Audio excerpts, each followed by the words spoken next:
नमस्कार विद्यार्थी मित्रांनो, मी अविनाश गुरु या ठिकाणी सर्वांचं हार्दिक स्वागत करतो गुरुकुल अकॅडमी या चॅनलवरती। ज्या विद्यार्थ्यांनी लाईक शेअर आणि सबस्क्राइब केलेलं आहे अशा सर्व विद्यार्थ्यांचे अगदी मनापासून आभार।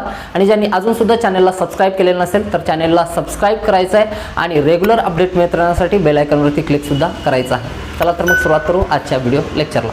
नमस्कार विद्यार्थी मित्रांनो, भारतीय भूगोलाअंतर्गत आज आपण भारतीय कृषीच्या पहिल्या लेक्चरला या ठिकाणी काय सुरुवात करणार आहोत। हा पहिला व्हिडिओ असेल ज्याच्यामध्ये सर्व मूलभूत घटक असतील, सर्व संकल्पना असतील म्हणजे कॉन्सेप्ट असतील, तर त्यांच्या संदर्भात व्यवस्थित आपण काय चर्चा करू। आणि त्याच्यानंतर जो मुख्य भाग आहे म्हणजे असे घटक ज्याच्यावरती क्वेश्चन विचारलेले असतात, असे तथ्य जे परत परत परीक्षेमध्ये काय विचारले गेलेले आहेत तर त्या तथ्यांवरती सुद्धा चर्चा करू। तर त्यांच्या संदर्भात आन्सर करत असताना आपल्याला जर ती सर्व उत्तरं या ठिकाणी काय स्वाभाविक स्तरावरती आपल्याला काय माहिती व्हायची असतील किंवा लॉजिकल बेसिसवरती आपण काय आन्सर जर आपल्याला करायचं असेल तर या ठिकाणी काय भारतीय कृषीचा या ठिकाणी काय संपूर्ण जी रूपरेषा आहे, जी संरचना आहे, भारतामध्ये कोणत्या कोणत्या प्रकारचे कृषी हवामान आढळतात, कोणत्या कोणत्या हवामानामध्ये स्वाभाविकरित्या कोणते सामान्य स्वरूपामध्ये कोणते फळ असतील, फुले असतील, पालेभाज्या असतील, कडधान्य असतील, नगदी पिके, तेल पिके असतील ज्यांच्यापासून काय तेल प्राप्त केलं जातं, तर असे सर्व आपण काय घटक अभ्यासणार आहोत। तर त्याची पार्श्वभूमी अगोदर आपण बघू की कोणत्या कोणत्या प्रकारची शेती भारतामध्ये केली जाते, भारतामध्ये कोणत्या कोणत्या प्रकारचं हवामान आहे, कोणत्या प्रकारची भूरचना आहे। हे आपण भूरचना जी आहे तर त्याच्या संदर्भात आपण ऑलरेडी बघितलेला आहे। भारतातील एकूण मृदेचे 8 प्रकार आणि 8 प्रकारांबद्दल या ठिकाणी जो व्हिडिओ आहे तो अपलोड केलेला आहे। आय होप या ठिकाणी काय हे क्रमप्राप्त ठरेल जर तुम्ही काय भारतीय कृषी हा व्हिडिओ बघण्याच्या अगोदर याच्या अगोदर अपलोड केलेला जो भारतीय मृदेच्या संदर्भातले सर्व व्हिडिओ आहेत तर ते बघितलं तर या ठिकाणी काय निश्चितच मदत होईल।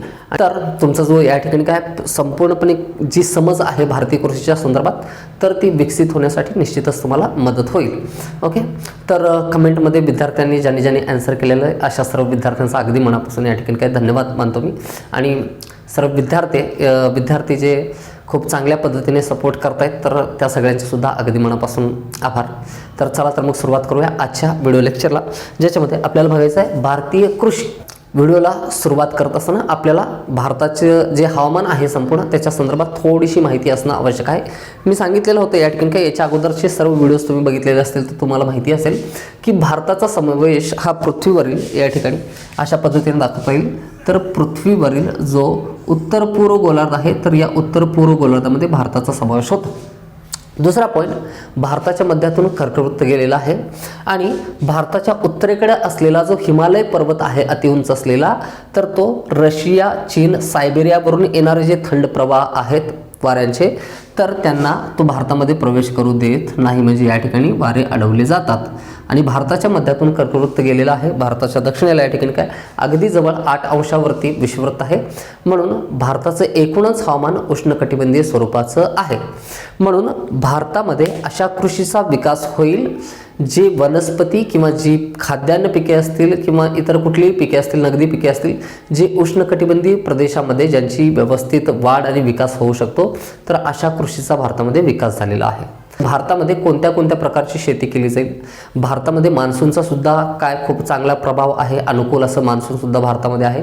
आणि भारतामध्ये होणारे जे ऋतू बदल आहेत दर 4 महिन्यांनी, उन्हाळा येतो भारतामध्ये, पावसाळा येतो, त्याच्यानंतर हिवाळा येतो, तर असे जे ऋतुचक्र आहे तर त्या ऋतुचक्रामुळं विविध प्रकारची शेती भारतामध्ये केली जाते। एक गोष्ट समजून घ्या, कुठल्याही पिकाची वाढ होण्यासाठी किंवा फळपिकांची वाढ होण्यासाठी, नगदी पिकांची वाढ होण्यासाठी एकूणच कृषीमध्ये उत्पादन घेतलं जाणार काय प्रत्येक प्रकारची जी वनस्पती आहे त्या वनस्पतीचा वाढ एका विशिष्ट हवामान असलेल्या प्रदेशामध्ये, एक विशिष्ट भूरचना असलेल्या प्रदेशामध्ये होतो। जसं की जर सफरचंद आपल्याला काय खूप उत्तम प्रकारच्या सफरचंदांचं उत्पादन कुठं केलं जातं असं जर विचारलं तर जम्मू काश्मीर, हिमाचल प्रदेश हे ते राज्य आहेत। तर त्या ठिकाणी असणारं जे काय भूरचना आहे, त्या ठिकाणची जी मृदा आहे, त्या ठिकाणचं पर्जन्याचं प्रमाण आहे आणि त्या ठिकाणचं हवामान तर ही कारणीभूत ठरतात त्या ठिकाणी। तर जर समजा मसाल्यांच्या पदार्थाचं उत्पादन घ्यायचं असेल तर दक्षिण भारताचा विचार करावा लागेल। दक्षिण भारतामध्ये काय मसाल्याच्या पदार्थांचं उत्पादन होतं। जर आपण काय जे ताग असतं तागाचं उत्पादन जर आपण बघितलं तर कुठं पश्चिम बंगालमध्ये होतो। या ठिकाणी आता दाखवता येणार नाही, भारताचा नकाशा आपण काढलेला नाही, खूप महत्त्वपूर्ण सारे तथ्य या ठिकाणी काय लिहून ठेवलेले आहेत। तर आता तुम्हाला भारत पाठ झालेला असेल असं सपोज करायला हरकत नाही। भारताचा पश्चिम बंगाल म्हणल्या तुमच्या माइंडमध्ये काय पश्चिम बंगाल राज्यामध्ये तुम्ही प्रवेश कराल म्हणजे तुम्हाला सापेक्ष स्थान लक्षात येईल, या ठिकाणी यायला हवं. ओके, आतापर्यंतचे नोट्स काढत असताना प्रत्येक ठिकाणी तुम्ही नकाशा काढून जर नोट्स लिहिलेले असतील तर निश्चितच तुमचा काय इथपर्यंतचा अभ्यास अगदी उत्तमरित्या झालेला आहे आणि कोणत्याही परीक्षेमध्ये भूगोल म्हणजे अगदी तुमच्यासाठी सोपा विषय झालेला असेल. ओके, तर बघा, तर पश्चिम बंगालचा विचार करावा लागेल. जर तागाच्या उत्पादनाचा किंवा तागाच्या शेतीचा जर विचार केला तर बघा, कापसाचं उत्पादन कुठे घेतलं जाईल, तर जो मराठवाड्याचा प्रदेश आहे, गुजरात किंवा महाराष्ट्रामधील जी मृदा आहे त्या ठिकाणचं असणारं पर्जन्य जे आहे, त्या ठिकाणचं असणारं हवामान जे आहे तर ते अनुकूल ठरतं. बघा, भारतामध्ये उष्णकटिबंधीय प्रकारच्या हवामानामध्ये वाढणारं एक प्रमुख पीक कोणतं आहे, तांदूळ हे आहे. तांदळाला खूप मोठ्या प्रमाणात या ठिकाणी काय पाण्याची आवश्यकता असते, म्हणून तो उष्णकटिबंधीय प्रकारच्या हवामानामध्येच त्याची वाढ होते. ओके, बघा, आता गहू जे आहे तर ते गहू उन्हाळ्यामध्ये वाढत नाही, उष्ण प्रकारच्या हवामानामध्ये ते वाढू शकत नाही. तर शीत प्रकारचं जे हवामान आहे किंवा समशीतोष्ण प्रकारचं जे हवामान आहे तर त्या ठिकाणी गहू या पिकाचा विकास व्यवस्थित होतो, तर त्या ठिकाणी उत्तम या ठिकाणी काय उत्पादन निघू शकतं. पृथ्वीचा जर विचार केला आपण, पृथ्वीवरती आपण बघितलं होतं या ठिकाणी अशा पद्धतीने विषुववृत्त आहे. ओके, आणि या ठिकाणी असेल कर्कवृत्त आणि या ठिकाणी असेल दक्षिणेला मकरवृत्त. तर या दोनही वृत्तांच्या दरम्यानचा जो हा भाग आहे तर हा कोणत्या प्रकारचा असतो, तर या ठिकाणी उष्णकटिबंधीय स्वरूपाचं हवामान आढळतं, म्हणून पृथ्वीच्या याच उष्णकटिबंधीय प्रकारच्या हवामानामध्येच काय तांदळाचं उत्पादन घेतलं जातं. ओके, त्याच्यानंतर मकरवृत्ताच्या दक्षिणेला आणि कर्कवृत्ताच्या उत्तरेला असलेले या ठिकाणी जे वृत्त आहेत तर या ठिकाणचे जे हवामान आहेत तर ते कोणत्या प्रकारचे आहेत, समशीतोष्ण प्रकारचे हवामान आहेत, म्हणजे गवताळ प्रदेश असतात या ठिकाणी आणि शीत प्रदेश असतात. तर या प्रदेशामध्ये समशीतोष्ण प्रकारच्या प्रदेशामध्ये काय गव्हाचं उत्पादन घेतलं जातं. म्हणजे मी रूल सांगतो या ठिकाणी, नंतर अपवाद सुद्धा आपल्याला लागू करायचे आहेत. आणि जे शीत प्रदेश आहेत तर त्या शीत प्रदेशांचा सध्या आपण विचार करायचा नाही, उष्णकटिबंधीय प्रदेश आणि समशीतोष्ण प्रकारचे प्रदेश. तर बघा, या ठिकाणी समशीतोष्ण कटिबंधीय हवामानात येणारं प्रमुख पीक कोणतं आहे, गहू आहे. आणि उष्णकटिबंधीय हवामानात येणारं प्रमुख पीक कोणतं आहे, तांदूळ आहे. तर भारतात या ठिकाणी काय ऋतुचक्रांची निर्मिती होते, म्हणून ज्या वेळेस मान्सूनला सुरुवात होते तर त्यावेळेस तांदळाचं उत्पादन घेतलं जातं संपूर्ण त्या 6 महिन्यांच्या कालावधीमध्ये. आणि ज्यावेळेस हिवाळ्याला सुरुवात होते तर त्यावेळी लावणी केली जाते, म्हणजे पेरणी केली जाते गव्हाची, आणि त्यावेळेस गव्हाचं उत्पादन घेतलं जातं. मार्च एप्रिलपर्यंत हा पूर्णपणे काय गहू जो पीक आहे तो तयार होतो. म्हणजे एकूणच असं म्हणता येईल की भारतातल्या ज्या ज्या स्थानिक प्रदेशामध्ये ज्या ज्या प्रकारचं हवामान आहे त्या त्या प्रकारचं काय पीक त्या ठिकाणी घेतलं जातं. आणि कृषीचे हे प्रकार पडले जातात शेतीचे या ठिकाणी. बघा कसं, भारतामध्ये एकूण 15 कृषी हवामान क्षेत्र आहेत, ज्या 15 हवामान कृषी क्षेत्रामध्ये काय वेगवेगळे पीक घेतले जातात. तर या ठिकाणी तथ्य परीक्षेमध्ये विचारला गेलेला आहे कोणता, की भारतामध्ये कृषी हवामान क्षेत्र किती आहेत, तर त्याचा आन्सर काय आहे 15. तर क्वेश्चन विचारला जाण्याची शक्यता आहे.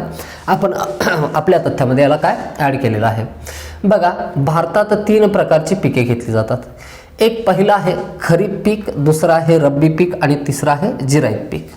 लक्षात घ्या, भारतामध्ये ज्यावेळेस काय उन्हाळा असतो, उन्हाळ्यामध्ये शेती जी असते तर काय उन्हाळ्याच्या अगदी शेवटी म्हणजे पावसाळ्याला सुरुवात होण्याच्या अगोदर जमिनीची मशागत केली जाते. ट्रॅक्टर असेल किंवा बैलजोडी असेल यांच्या साहाय्याने शेत नांगरले जातात. शेत नांगरून अगदी स्वच्छ करून ठेवले जातात मान्सूनचं आगमन होण्याच्या अगोदर. मान्सूनचं आगमन ज्यावेळेस होतं 1 जूनला, 1 जूनपासून ते या ठिकाणी जवळपास 15 जुलैपर्यंत मान्सून काय भारतामध्ये काय येत असतो, चांगल्या पद्धतीने मान्सूनचं आगमन झालेलं असतं. तर त्यावेळेस जे खरीप पीक असतात या खरीप पिकांची लागवड केली जाते. आणि हे जे पीक आहे तर याचा कालावधी सांगता येईल आपल्याला मे जूनपासून सुरुवात होते आणि ऑक्टोबर नोव्हेंबरपर्यंत काय हे सर्व पीक जे आहेत खरीप पीक यांचं उत्पादन या कालावधीमध्ये घेतलं जातं. आणि मान्सूनवरती आधारित हे काय पिके घेतली जातात. यासाठी पाण्याची आवश्यकता सुद्धा काय जास्त असते. अशा पिकांचं उत्पादन खरीपमध्ये घेतलं जातं. आता रब्बी पिके कोणती आहेत, बघा, ज्या पिकांचं उत्पादन हिवाळ्यामध्ये घेतलं जातं, म्हणजे यांची लावणी जी आहे केव्हा केली जाईल, ऑक्टोबर नोव्हेंबरमध्ये केली जाईल. आणि यांची कापणी जी आहे तर ती मार्च एप्रिल या महिन्यामध्ये होते. अशा पद्धतीने 2 टप्प्यामध्ये काय शेती केली जाते. एक खरीप पीक आहे आणि दुसरे रब्बी पीक आहे. जसं की खरीपमध्ये या ठिकाणी काय तांदूळ हे प्रमुख पीक म्हणता येईल आणि रब्बीमध्ये कोणतं म्हणता येईल प्रमुख पीक जे की हिवाळ्यात उत्पादन घेतलं जातं ते आहे गहू. तर त्याच्यानंतर तिसरं आहे जिरायत पीक. जिरायत पीक काय असतं, अशी काही पिके असतात ज्या पिकांचं उत्पादन न खरीप हंगामात घेतला जातो न रब्बी हंगामात घेतला जातो.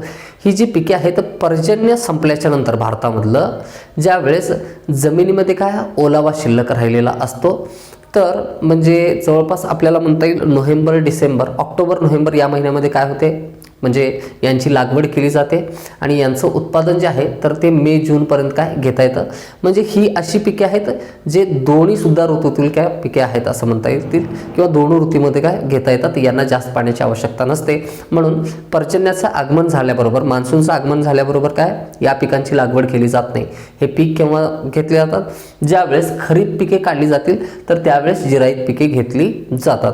म्हणजे एक प्रकारे असं म्हणता येईल जो शुष्क कालावधी असतो, अगदी पर्जन्याचं किंवा पाण्याचं प्रमाण ज्यावेळेस काय जमिनीमध्ये कमी असतं, तर याच टायमिंगला म्हणजे याच वेळी या पिकांचं उत्पादन घेतलं जातं. जसं की आपल्याला म्हणता येईल की समजा कलिंगड आहे किंवा भोपळा आहे किंवा काकडी आहे, असे जे पीक आहेत बघा, मान्सून आल्याच्या नंतर यांची लागवड केली जात नाही. उन्हाळा जेव्हा कडक उन्हाळा असतो तर त्यावेळेस यांची लागवड केलेली असते. म्हणजे आता निसर्गाची किमया बघा कोणत्या म्हणजे कशी आहे, जमिनीमध्ये अगदी ओलावा कमी असताना सुद्धा या वनस्पती त्या ठिकाणी काय तग धरू शकतात आणि स्वतःचा वाढ आणि विकास करतात. आणि यांच्या वाढ आणि विकासाच्या प्रक्रियेमध्ये या वनस्पतींमध्ये खूप मोठ्या प्रमाणात काय पाण्याची उपलब्धता असते. जर उन्हाळ्यामध्ये आपण काय कलिंगड बघितला किंवा भोपळा बघितला किंवा काकडी बघितली, हे जे सर्व पदार्थ आहेत आपण काय मुख्यत्वे उन्हाळ्यामध्ये काय यांचं सेवन करतो, कशासाठी, बॉडी आपली जी आहे ती डिहायड्रेट होऊ नये यासाठी. ओके, तर म्हणजे बघा कमी पर्जन्यावरती तग धरू शकणाऱ्या वनस्पती आहेत, मात्र पाण्याचं प्रमाण याच म्हणजे काय फळांमध्ये असेल किंवा पिकांमध्ये असेल ते कसं असतं, अधिकाधिक असतं. तर अशा पद्धतीने हे तीनही प्रकार आहेत. कोणते कोणते, खरीप पिके, रब्बी पिके आणि जिरायत पिके. खरीप पिकांमध्ये बघा मान्सून काळातील काय हे सर्व पिके आहेत ज्यांचा की कालावधी असतो जेमतेम जून जुलैपासून ते ऑक्टोबरपर्यंत. जूनमध्ये मान्सूनचं आगमन होतं तर जूनमध्ये लागवड केली जाते आणि ऑक्टोबर नोव्हेंबरमध्ये याची काय केली जाते, कापणी केली जाते. तर या कालावधीमध्ये काय घेतले जाणारे काय पीक कोणते कोणते आहेत. अन्नधान्यामध्ये समावेश होतो या ठिकाणी काय बघा, हे सर्व जे आपण एक्झाम्पल्स आहेत यांच्यावरती काय क्वेश्चन येतो, खालीलपैकी खरीप प्रकारची पिके कोणती आहेत, रब्बी प्रकारची काय पिके कोणती आहेत, किंवा अमुक या पिकाचा कोणत्या प्रकारामध्ये समावेश होईल.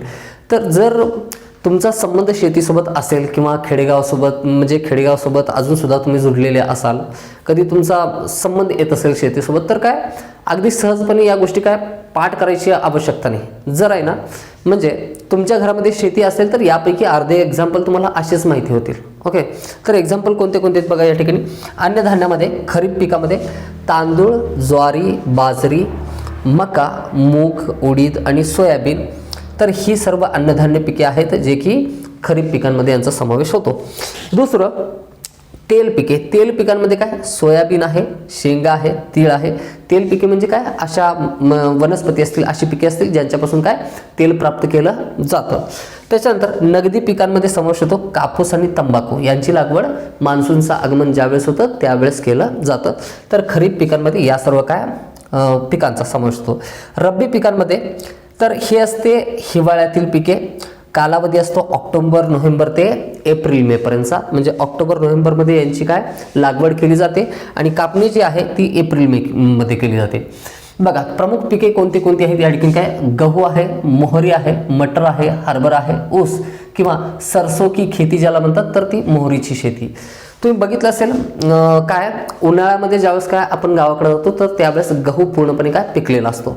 आणि विशेष लक्षात घ्या या ठिकाणी काय रब्बी प्रकारामधील गहू काबर आहे, हिवाळ्यामध्ये जेवढी थंडी अधिक असते आणि जेवढे दव जास्त पडतात तेवढं गव्हाच्या पिकाचं काय परिपक्वता वाढत असते, त्याचा विकास चांगल्या पद्धतीने होत असतो. म्हणून तो खरीप हंगामामध्ये घेता येत नाही, तर रब्बी हंगामामध्ये घेतला जाणारा काय पीक आहे.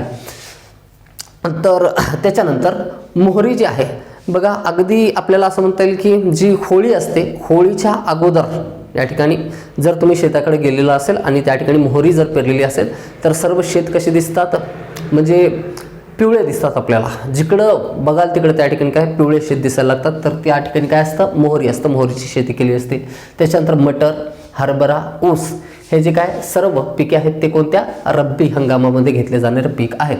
आणि जिरायतमध्ये आपण बघितलं होतं अशा पिकांचा समावेश होतो जे दोन्ही ऋतूमध्ये सुद्धा काय घेतले जातात, जे की काय कमी पाण्यावरती सुद्धा काय तग धरू शकतात, आपला वाढ आणि विकास करू शकतात. ज्याच्यामध्ये आपण ककडी, कलिंगड किंवा टरबूज असेल, खरबूज असेल, तर हे महत्त्वपूर्ण काय एक्झाम्पल्स बघितले होते. त्याच्यानंतर मूग आणि उडीद हे असे 2 अन्नधान्य पिके आहेत जे की जिरायत शेतीमध्ये काय यांचं उत्पादन घेतलं जातं, म्हणजे जे खरीपमध्ये सुद्धा येतात आणि रब्बीमध्ये सुद्धा येतात. त्यांचा समावेश कशामध्ये केला जाईल, जिरायतमध्ये केला जाईल. त्याच्यानंतर नेक्स्ट आहे पायऱ्यांची शेती. बघा कर्नाटक आहे, तमिळनाडू आहे, केरळ आहे, तर या राज्यांमध्ये जी जमीन आहे तर ती जमीन मंद अशा उताराची आहे. मंद उतार म्हणजे आहे ना, म्हणजे जे डोंगर टेकडे आहेत तर त्यांच्या उतारावरती या प्रकारची शेती केली जाते. बघा ज्या भागामध्ये म्हणजे उताराची जमीन असते, आता उताराची जमीन असेल तर त्या ठिकाणी त्या भागामध्ये भूमिगत जल जे असतं तर त्याचं प्रमाण कसं असतं, अत्यल्प असतं. पाणी जे आहे उतारावरती थांबतच नाही, ते वाहून पुढे निघून जात असतं. तर मग त्या ठिकाणी वनस्पतींचा विकास किंवा पिकांचा विकास कसा होईल, ज्या पिकांना काही जास्त पाण्याची आवश्यकता असते, मग त्या ठिकाणी जर शेती करायची असेल तर अशा पद्धतीने जो उताराचा भाग आहे तर त्याचं रूपांतर कशामध्ये केलं जातं, समोच्च रेषेच्या काय जमिनींमध्ये केलं जातं. म्हणजेच या ठिकाणी काय पायऱ्यांप्रमाणे यांची रचना केलेली असते अशा पद्धतीने. तर या ठिकाणी थोडंसं आपल्याला काय काम करावं लागतं आणि जे काय उताराची जमीन आहे तर त्याचं रूपांतर कशामध्ये काय पायऱ्यांच्या काय, आणि हे जे भूप्रदेश आहेत हे या ठिकाणी काय हा जो सपाट भाग आहे तो काही एकरांचा असू शकतो. ओके, म्हणजे घरामधले जे आपले काय पायऱ्या असतात त्या पद्धतीच्या पायऱ्या असत नाही त्या ठिकाणी. तर तिथं शेती करण्यासाठी काही एक चांगला मोठा भूप्रदेश काय अगदी सपाट असावा लागतो. आणि अधिक पर्जन्याच्या भागामध्ये असणारे हे जे डोंगराळ भाग असतात, या डोंगराळ भागामध्ये तर याला टोकाकडील भागाकडे अशा पद्धतीने काय केलं जातं, बांध घातले जातात. जर तुम्ही कधी सिंहगड असेल, ओके, पुण्यामधील सिंहगड असेल किंवा कोकणातील या ठिकाणी काय दुसरा कुठला गड रायगड असेल तर अशा गडांना भेट देण्यासाठी जर कधी मान्सूनमध्ये गेलेला असाल तर पर्जन्य सुरू असतं, तर त्या ठिकाणी तुम्हाला अशा प्रकारची शेती बघायला भेटते. अशा पद्धतीने होतं काय की ते या ठिकाणी अशा प्रकारे काय बांध घातल्याच्या नंतर जे वाहतं पाणी आहे ते वाहतं पाणी या ठिकाणी काय काही कालावधीसाठी काय निश्चितपणे काय थांबून राहतं आणि या तुडुंब भरलेल्या काय वाफ्यांमध्ये किंवा शेतांमध्ये तांदळाची शेती केली जाते कोकणामध्ये. कारण पर्जन्य कसं असतं त्या ठिकाणी काय खूप अधिक स्वरूपात असतं. मग या ठिकाणी काय पाणी भरल्याच्या नंतर हे पाणी कुठे येईल, नंतर या ब्लॉकमध्ये येईल, त्याच्यानंतर इथून पाणी या ब्लॉकमध्ये, अशा पद्धतीने काय पाणी साठवून ठेवता येतं. आणि या प्रकारची जी शेती केली जाते डोंगर उतारावरती तर त्याला म्हणतो आपण काय पायऱ्यांची शेती. नेक्स्ट, नगदी पिके कोणते कोणते आहेत बघा. डेफिनेशन लक्षात घ्या या ठिकाणी, ज्या पिकांचं उत्पादन निर्वाह करण्यासाठी घेतलं जात नाही. म्हणजे परंपरागत जी भारतामध्ये शेती केली गेलेली आहे तर ती कशी आहे या ठिकाणी, एकतर आपल्याला म्हणता येईल की ज्वारी असेल, बाजरी असेल, मका आहे, गहू आहे, तांदूळ आहे, सूर्यफूल आहे, तूर आहे, उडीद आहे, मूग आहे, यांचं उत्पादन निर्वाह करण्यासाठी म्हणजे भारतातील कृषी निर्वाह प्रकारची आहे. मग भारतामधली शेती ही आहे ना खूप मोठ्या प्रमाणावरती अजूनसुद्धा आहे ना कमर्शियल झालेली नाही आहे. म्हणजे एक्सपोर्ट करण्यासाठी वगैरे भारतामध्ये काय खूप मोठ्या प्रमाणात शेती केली जात नाही. आजसुद्धा जर आपण खेडेगावांमध्ये बघितलं तर शेती कशी आहे निर्वाह प्रकारची आहे. जेवढं आपल्याला आवश्यक आहे तेवढं ठेवून घेतलं जातं आणि बाकीचा राहिलेला माल आपण काय करतो मार्केटमध्ये नेऊन विकतो. मात्र अशी शेती म्हणजे अशा पिकांचा उत्पादन घ्यायचं ज्यांचं की आपल्याला उपभोग करायचं नाही, त्यांना काय करा आपल्याला व्यावसायिक फायदा मिळवण्यासाठी जर आपण काही पिकांचं उत्पादन घेत असलो तर ती म्हटली जाते कोणती, नगदी पिकांची शेती. तर नगदी पिकांच्या शेतीमध्ये भुईमुग असेल, ओके, त्याच्यानंतर असेल तंबाखू असेल, त्याच्यामध्ये ऊस आहे, कापूस आहे, चहा आहे, कॉफी आहे, रबर आहे. तर अशी सर्व पिके जी आहेत तर त्यांचा उपभोग आपण घेत असतो का, नाही. तर फक्त आणि फक्त काय विकण्यासाठी किंवा काय व्यवसाय करण्यासाठी ज्या पिकांची या ठिकाणी काय शेती केली जाते त्यांना म्हटलं जातं नगदी पिके. नगदी पिकांनाच काय कॅश क्रॉप्स म्हटलं जातं किंवा कमर्शियल क्रॉपसुद्धा म्हटलं जातं. तर काही पॉईंट बघा या ठिकाणी काही तथ्य तर सगळे लिहून ठेवलेले आहेत, तर हे नोट डाऊन करून घेऊन आपण अभ्यास करू असं नाही, गोष्टी समजावून सांगण्यासाठी या ठिकाणी मी आहे. ओके, मग हे सगळं जर तुम्हाला काय लिहिलेलं या ठिकाणी काही समजत असेल आणि याच्या व्यतिरिक्त काही आवश्यकता नसेल तर मग माझा या ठिकाणी उपयोग काय नाही आहे. असे सुद्धा बरेच तथ्य आहेत, असे सुद्धा काय बरीच अंडरस्टँडिंग आहे जी की बोर्डवरती लिहिलेली नसते, मात्र मी काय व्हिडिओच्या माध्यमातून तुम्हाला सांगत असतो आणि जे जे आवश्यक आहे त्या सर्व गोष्टी नोट डाऊन करून घेत चला. ओके, तर त्याच्यानंतर सापळा पीक काय असतो या ठिकाणी बघा. समजा एखादं प्रमुख पीक आहे त्या पिकांवरती पडणारा रोग असेल किंवा त्या पिकांना मिळणारे पोषक तत्व आहेत, तर या सर्व गोष्टींच्या काय व्यवस्थापनासाठी आपण तर त्याला अनुकूल ठरेल किंवा त्या प्रमुख पिकाच्या वाढीसाठी या ठिकाणी काय आवश्यक असेल अशा इतर पिकांची त्याच्या आतमध्ये किंवा त्याच्या आजूबाजूने जर लागवड केलेली असेल तर ती काय ट्रॅप क्रॉप म्हणून ओळखली जाते किंवा सापळा पीक असं म्हणतो. जसं की मराठवाड्यामध्ये काय खूप म्हणजे विदर्भ असेल किंवा मराठवाड्याचा जो प्रदेश आहे त्या ठिकाणी काय कापसाचं उत्पादन खूप मोठ्या प्रमाणावर घेतलं जातं आणि कापसावरती एक प्रमुख रोग पडतो, अगदी खूपच प्रभावी ठरतो. जर त्याचा प्रादुर्भाव खूप झाला तर मग काय संपूर्ण कापूस नष्ट होऊ शकतं. असं म्हणता येईल की कापसाचं जे फळ असतं तर ते कापसाचं फळ पूर्णपणे पिकल्याच्या नंतर ते फुटतं आणि त्याच्यामधून काय कॉटन बाहेर येतं, म्हणजे कापूस बाहेर येत असतो. मात्र कॉटन रेडबग नामक एक या ठिकाणी काय कीटक आहे. कोणतं? कॉटन रेडबग नामक हा जो कीटक आहे तर त्याचा वाढ होण्याच्या अगोदरच त्या फळाला काय करतो या ठिकाणी काय नष्ट करत असतो. तर या कॉटन रेडबगपासून कॉटन म्हणजे काय कापसाच्या शेतीचं या ठिकाणी काय संरक्षण करण्यासाठी कापसाची काय जी काही शेती केली असते त्याच्या अवतीभोवती काय भेंडीची झाडे लावली जातात, जेणेकरून हा कॉटन रेडबग जो आहे तो आकर्षित होतो कशाचं? भेंडीच्या झाडाकडे आणि त्याच्यातच काय गुंतून राहतो. त्याचं जे संपूर्ण काय लाईफ टाईम पिरियड आहे तर ते तिथंच व्यतीत होतं आणि कापसाचं काय संरक्षण होतं. तर यासाठी जी म्हणजे अशा प्रकारची जी शेती केली जाते एका पिकाच्या उत्पादनासाठी दुसऱ्या पिकाचा लागवड करून त्या ठिकाणी काय ज्या पद्धतीने फायदे मिळवले जातात तर त्याला म्हणतो आपण काय सापळा पिके. त्याच्यानंतर नेक्स्ट आहे ऊर्जा पिके. बघा अशी पिके ज्यांच्यापासून बायोडिझेल बनवलं जातं आणि अल्कोहोल तयार करण्यासाठी ज्यांचा उपयोग केला जातो असे आहेत ऊस आहे, बटाटा आहे, मका आहे तर किंवा इतर ग्रेन्ससुद्धा आहेत ज्यांच्यापासून काय अल्कोहोल आणि बायोडिझेलची निर्मिती केली जाते. आता बायोडिझेल काय आहे? आता गाडीमध्ये बायोडिझेल टाकून काय गाडी स्टार्ट करता येत नाही. आपल्याला डिझेलमध्ये काही प्रमाणामध्ये आपल्याला काय या पिकांपासून तयार करण्यात आलेले जे बायोडिझेल असतं तर ते आपल्याला म्हणजे त्याच्यामध्ये काय मिश्रण करून किंवा काय मिक्स करून आपल्याला वापरता येतं तर ते आहे बायोडिझेल. आणि रिसेंटली ही टर्म खूपच या ठिकाणी काय म्हणजे सगळीकडे व्हायरल होत चालली की बायोडिझेलचे फायदे खूप चांगले आहेत, बायोडिझेल हा चांगला पर्याय असू शकतो पेट्रोल आणि डिझेलसाठी. तर मग न्यूज तुम्हाला माहिती असेल बायोडिझेलच्या संदर्भात. ओके, तर आपण पुढचा पॉईंट बघू. तर इथंपर्यंतचे सर्व मुद्दे झाले या ठिकाणी तुमच्या लक्षात आलेले असतील. तर पुढचा पॉईंट घ्यायचा आहे भारतातील जी प्रमुख खाद्यान्न पिके आहे त्यांच्या संदर्भात आपल्याला अध्ययन करत असताना एक एक प्रमुख खाद्यान्न पीक घ्यायचं आहे आणि त्याच्या संदर्भात जेवढे काही तथ्य असतील ज्यांच्यावरती प्रश्न तयार झालेले अशा सर्व घटकांवरती आपण काय चर्चा करू. तर पहिला आहे या ठिकाणी काय तांदूळ, ज्याला म्हणजे काय भात म्हणलं जातं. ओके, तर तांदूळ ही ग्रेमिनी या वनस्पती कुलातील काय पीक आहे आणि याचं नाव या ठिकाणी आपल्याला म्हणता येईल ओरायझा सटायवा असं नाव आहे.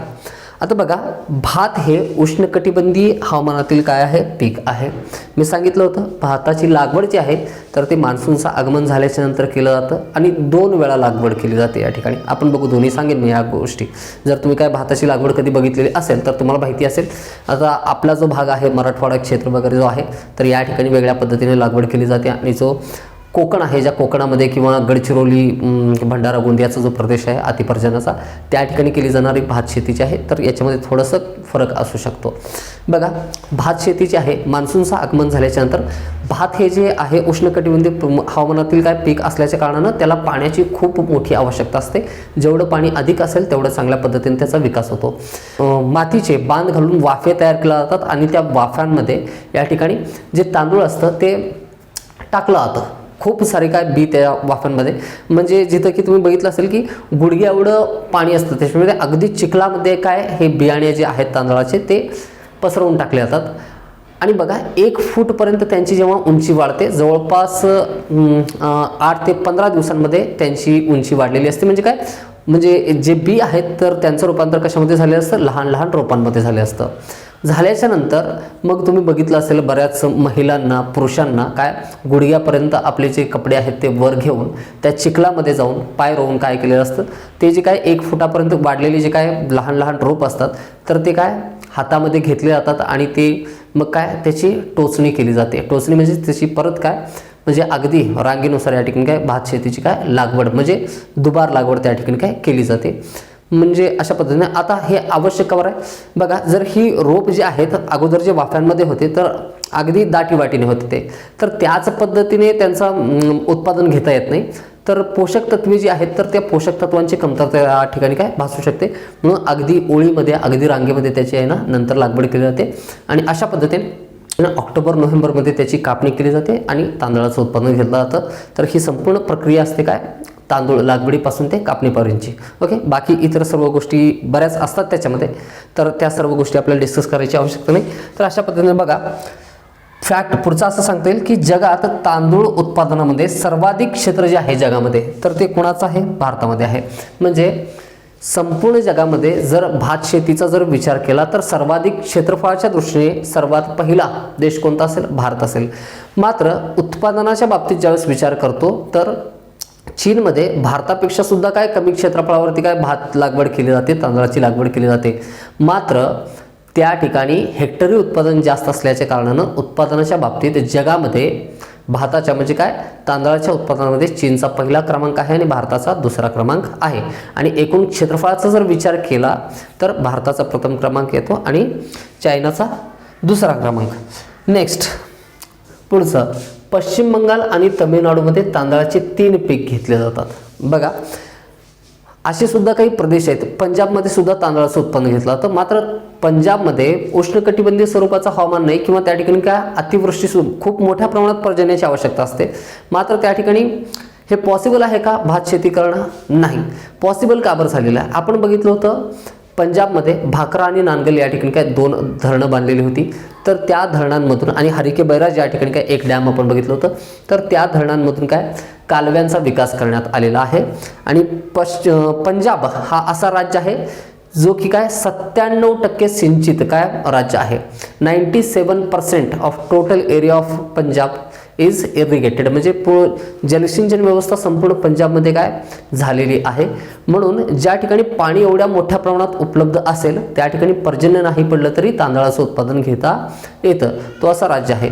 आणि पश्चिम बंगाल आणि तामिळनाडू हे तर प्राकृतिकरित्या असे प्रदेश आहेत ज्यांच्या किनारी भागामध्ये काय खूप मोठ्या प्रमाणात काय पर्जन्य पडतं. आता अतिपर्जन्याचे प्रदेश असल्याच्या कारणानं त्या ठिकाणी उन्हाळ्यामध्ये, त्याच्यानंतर पावसाळ्यामध्ये आणि त्याच्यानंतर हिवाळ्यामध्ये अशा 3ही ऋतूंमध्ये काय तांदळाचं उत्पादन घेतलं जातं. मग कालव्यांद्वारे असेल किंवा तलावांद्वारे त्या ठिकाणी काय जलसिंचन केले आणि पर्जन्यवृष्टी तर मान्सूनमध्ये होतेच होते. बघा मान्सून काळामध्ये जे या ठिकाणी काय तांदळाचं पीक घेतलं जातं तर त्याला म्हणतात ओस. हिवाळ्यामध्ये जे तांदळाचं उत्पादन घेतलं जातं त्याला म्हणतात अमन आणि उन्हाळ्यामध्ये घेतलं जातं बोरो. अशा पद्धतीने मला एक लॉजिकलरित्या लक्षात ठेवता येईल या ठिकाणी. असं म्हणता येईल की मान्सून आहे, मान्सूनमध्ये ओलावा असतो म्हणजे ओस म्हणता येईल, ओस की बोंदे आपण म्हणतो. पर्जन्य पडल्याच्या नंतरच काय ओस की बोंदे असं म्हणता येईल आपल्याला, त्या पद्धतीने लक्षात ठेवा. उन्हाळ्यामध्ये आपण काय ज्यावेळेस आपल्याला काय म्हणता येईल या ठिकाणी काय खूप जास्त गरमी होते, हीट होते अंगामध्ये, त्यावेळेस काय बोरो प्लस पावडर किंवा नायसिल पावडर यूज करतो. तसं तर बोरो लक्षात ठेवा. आणि राहिलं हिवाळ्यात तर त्यावेळेस काय असेल अगदी शांतता असते हिवाळ्यामध्ये, वातावरण अगदी काय शांत असतं, वावटळ असत नाही किंवा पर्जन्यवृष्टी जास्त होत नाही, तर अमन असते, शांती असते. तर अशा लॉजिकली कुठलाही लॉजिक वापरत चला. बघा म्हणजे तुम्हाला लक्षात ठेवण्यासाठी काही ना काही एखादा रेफरन्स जोडायचा असतो. पाठांतर करायचं म्हणजे काय सर्व गोष्टी कधी पाठवू शकत नाहीत. हां, तर अभ्यास करणाऱ्या विद्यार्थ्यांना हे अगदी मान्य असेल. ओके, तर आणि जिथं तुम्ही काहीतरी लॉजिक लावून एखादी स्टोरी क्रिएट करून लक्षात ठेवण्याचा प्रयत्न केलेला आहे त्या गोष्टीसुद्धा तुम्हाला काय म्हणजे विसरावं म्हणलं तरी विसरत नाहीत. ओके, तर अशा गोष्टी आहेत. तर अध्ययन करत असताना अशी थोडीशी स्टँडर्ड किंवा स्मार्ट मेथड यूज करणं चांगलं असतं कधी. नेक्स्ट बघा तांदूळ उत्पादनातील अग्रेसर राज्य भारतामधले कोणते कोणते. पंजाब हा पहिला राज्य आहे, यूपी हा दुसरा आहे आणि आंध्र प्रदेश हा तिसरा आहे. मात्र सर्वाधिक काय सिंचित राज्य कोणता होता म्हणजे टक्केवारीनुसार पंजाब होता. तर हेक्टरी उत्पादनामध्ये मात्र कोणाचा प्रथम क्रमांक लागतो, पंजाबचा. उत्पादनामध्ये पश्चिम बंगाल, उत्तर प्रदेश आणि आंध्र प्रदेश, मात्र हेक्टरी उत्पादनामध्ये पंजाबचा प्रथम क्रमांक लागतो. आणि दुसरं तांदळात असणारा एक घटक असतो म्हणजे ज्याला की थायमिन असं म्हणतो किंवा B1 व्हिटॅमिन जे आहे. बघा याच्यामध्ये म्हणजे तांदळाचं जे वरचं कबर असतं किंवा पृष्ठभाग असतो तर त्या पृष्ठभागामध्ये असणारा हा कंटेंट आहे कोणता, थायमिन B1. तांदूळ जास्त पॉलिश केल्यामुळं किंवा तांदळाला जास्त धुतल्यामुळं तांदळातील हे जे B1 व्हिटॅमिन आहे किंवा थायमिन आहे तर त्या थायमिनचा अभाव आढळतो किंवा थायमिन निघून जातं त्यातून. बऱ्याच अशा कंपन्या आहेत की तांदूळ पॉलिश करून आपल्याला अगदी पॅकेजिंग अगदी चमकणारं तांदूळ आपल्यापर्यंत काय डिलिव्हर करतात. ओके, ग्रोसरी डिलिव्हर करणारे ॲमेझॉन, फ्लिपकार्ट तर आहेतच. इतर किराणा दुकानामध्ये सुद्धा तुम्ही ज्यावेळेस काय तो तांदूळ बघाल म्हणजे अगदी पॉलिश केलेला तांदूळ असतो. मग ज्यांच्या आहारामध्ये नेहमी असा पॉलिश केलेला तांदूळ सेवनामध्ये येतो तर त्या मुलांमध्ये काय बेरी नामक रोग आपल्याला काय पाहायला मिळतो. म्हणजे काही ठिकाणी असं म्हणता येईल की कारण तांदळाचं सेवन तर करतोय, तांदळामधून प्रथिने तर मिळत आहेत, मात्र जे व्हिटॅमिन आहे B1 किंवा थायमिन आहे तर त्याचा अभाव आहे.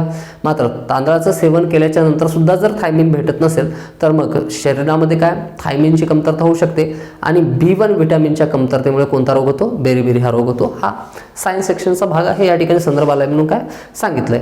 त्याच्यानंतर तांदळाचं गोल्डन राईस ही एक प्रजाती आहे किंवा एक वाण आहे, म्हणजे संकरित जात आहे गोल्डन राईस. गोल्डन राईसमध्ये बीटा कॅरोटीन नामक जे तत्व आहे तर ते काय खूप मोठ्या प्रमाणात किंवा व्हिटॅमिन ए म्हणतात त्याला, व्हिटॅमिन कोणतं ए, तर ती प्रचूर मात्रेमध्ये काय उपलब्ध असतं अगदी खूप मोठ्या प्रमाणात.